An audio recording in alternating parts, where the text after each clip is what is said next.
ದುರಂಧರ್ 2 ಮೂವಿನಾ ಅಥವಾ ಅಡ್ವರ್ಟೈಸ್ಮೆಂಟಾ? Welcome to 88th vlog of my NEET PG prep.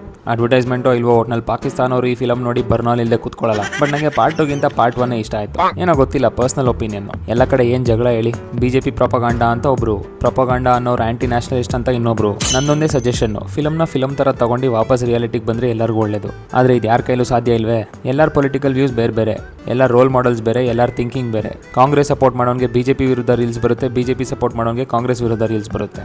Instagram ಚೆನ್ನಾಗಿ ಹ್ಯಾಕ್ ಮಾಡಿರುತ್ತೆ ನಿಮ್ನ, ಅದು ನಿಮ್ಗೆ ಏನ್ ಬೇಕು ಆ ರೀಲ್ನೇ ಬಿಡ್ತಾ ಇರುತ್ತೆ. ನಾವು ನೋಡಿದ್ನೆಲ್ಲ ನಿಜ ಅನ್ಕೊಂಡು ನಂಬ್ಕೊಂಡು ಬಕ್ರ ಆಗ್ತೀವಿ ಅಷ್ಟೇ. ಯಾರಾದ್ರೂ ಪ್ರಜಾಕೀಯ ಫ್ಯಾನ್ಸ್ ಇದೀರಾ?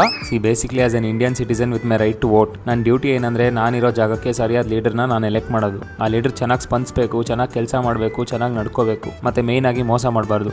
ಬಟ್ ರೀಸೆಂಟ್ ಆಗಿ ವೋಟ್ ಚೋರಿ ಅದು ಇದು ಬಂದಾಗ ವೋಟ್ ಟು ರೈಟ್ ಎಲ್ಲ ಇಲ್ಲ, ಇನ್ನೇನು ಅದು ಹೋಗೋ ಸಮಯ ಬಂದಿದೆ ಅನಿಸ್ತಾ ಇದೆ. ಅದು ಬಿಡಿ ಹೋಗ್ಲಿ. ಬಟ್ ನಾವೇನ್ ಮಾಡ್ತೀವಿ, ನಾನು ಈ ಪಾರ್ಟಿ, ನಾನು ಆ ಪಾರ್ಟಿ, ಏನಾರು ಆಗಲಿ ನಾನು ಈ ಪಾರ್ಟಿಗೆ ಸಪೋರ್ಟು.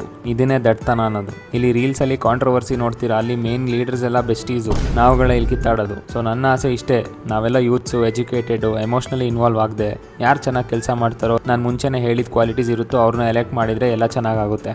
ಎಲೆಕ್ಟ್ ಆದವರು ಎಚ್ಚೆತ್ಕೋತಾರೆ, ನಾವು ಚೆನ್ನಾಗಿ ಕೆಲಸ ಮಾಡಬೇಕು, ಮೋಸ ಮಾಡಬಾರ್ದು ಅಂತೆಲ್ಲ ಬರುತ್ತೆ. ಇಷ್ಟು ದಿನ ನಾವು ಹಿಂದಿನ ಜನ್ರೇಷನ್ ಅವರೆಲ್ಲ ಎಲ್ಲರೂ ಪಾರ್ಟಿಗೆ ಫಿಕ್ಸ್ ಆಗಿದ್ರು. ನೋಡಿದಿರ ಎಲ್ಲ ಕಡೆ ಇಂಡಿಯಾ ಇನ್ನೂ ಎಷ್ಟು ಹಿಂದೆ ಇದೆ ಅಂತ. ಇನ್ಮೇಲೆ ನಾವು ಹಿಂಗೆ ಆದರೆ ಹಿಂಗೆ ಇರ್ತೀವಿ ಅಷ್ಟೇ. Just my personal opinion. ಲಾಸ್ಟಲ್ಲಿ ಅದು ನಿಮ್ಮ ವೋಟು, ನಿಮ್ಮ ರೈಟ್, ನಿಮ್ಮ ಇಷ್ಟ ಅಷ್ಟೇ. ಇವತ್ತಿಗೆ ನಾಳೆ ಸಿಗುವ. ಬಾಯ್.